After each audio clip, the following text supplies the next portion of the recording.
Welcome to our channel target for judiciary. आज हम start करते हैं बीएनएस के प्रीएम्बल यानी कि उद्देशिका को। जैसे ये है अपराधों से संबंधित उपबंधों का समेकन तथा संशोधन के बारे में बताता है, ठीक है।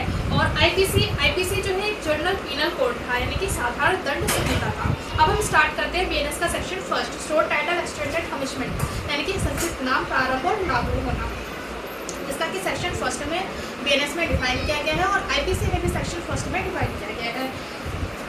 इसका नाम क्या है, बीएनएस का पूरा नाम क्या है, वो है भारतीय न्याय संहिता 2023।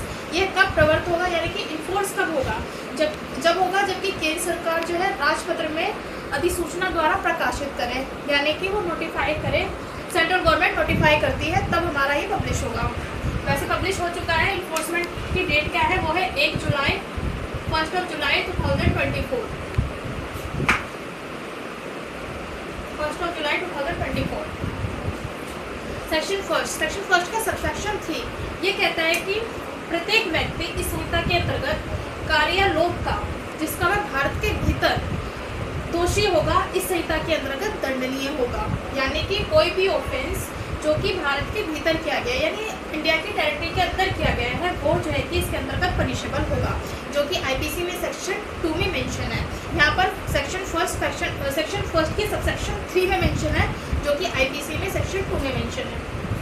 अब सेक्शन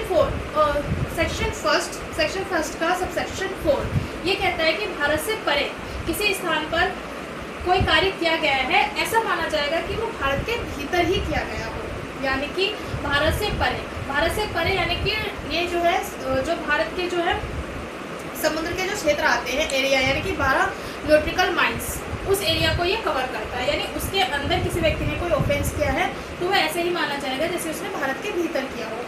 सेक्शन फर्स्ट का सबसेक्शन 5 ये कहता है कि इस संहिता के उपबंध यानी कि भारत से बाहर या परे किसी स्थान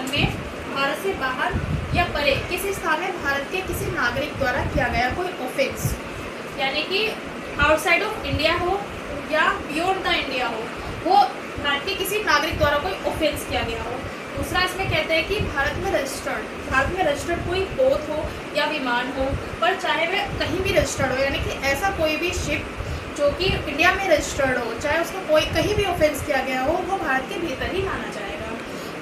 थर्ड जो है इसका पॉइंट कहता है कि भारत में अवस्थित यानी कि भारत में लोकेटेड कंप्यूटर संसाधन यानी कि इंडिया में इंस्टीट्यूटेड जो कंप्यूटर संसाधन को कंप्यूटर जो रिसोर्सेज है उनको टारगेट बनाकर कोई ऑफेंस किया जाता है किसी स्थान पर, तो वो ऐसे ही माना जाएगा जैसे कि वो भारत के भीतर किया गया है। फॉर एग्जाम्पल जैसे कि ए जो है इंडियन सिटीजन्स हैं, वो आउटसाइड ऑफ इंडिया या बियॉन्ड द इंडिया यानी भारत के बाहर या भारत से परे किसी स्थान पर कोई ऑफेंस करता है।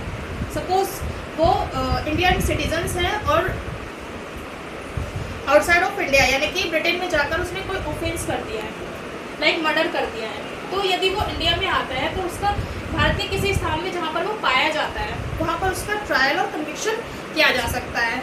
ट्रायल को कहाँ डिफाइन किया गया है, ट्रायल जो है हमारे बीएनएस में डिफाइन किया गया है चैप्टर 90 BNSS यानी कि भारतीय नागरिक सुरक्षा संहिता में, जो कि चैप्टर 19, 20, 21, 22 में डिफाइन किया गया है।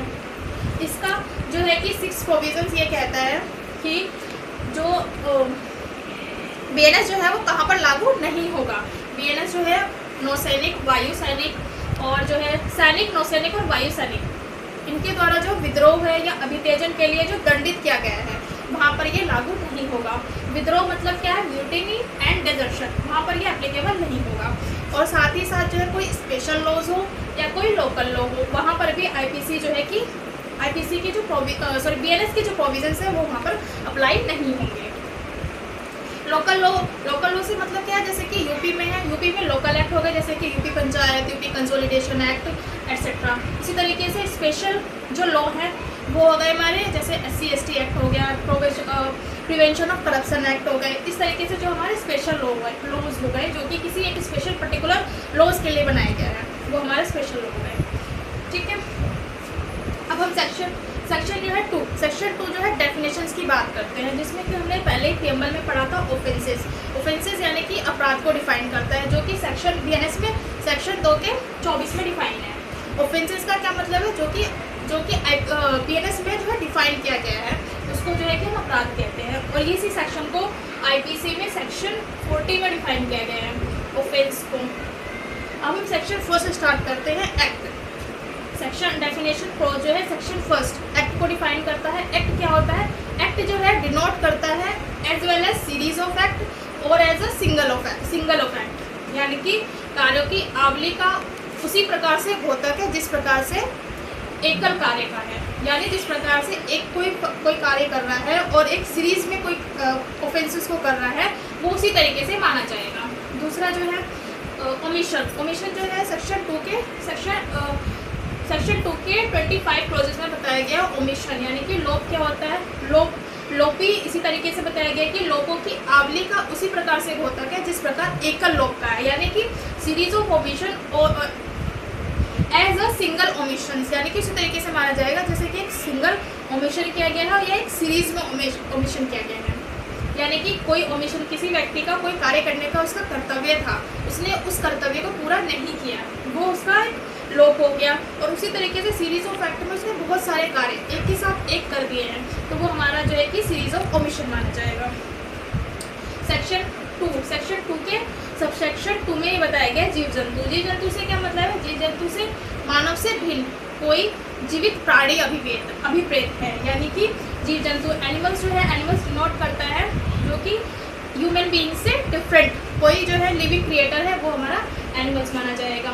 बालक सेक्शन 2 के सबसेक्शन 3 में जो है कि क्रॉस बेसिकली 3 में बालक को डिफाइन किया गया। बालक क्या है? बालक जो है below the age of 18 years, यानी 18 साल से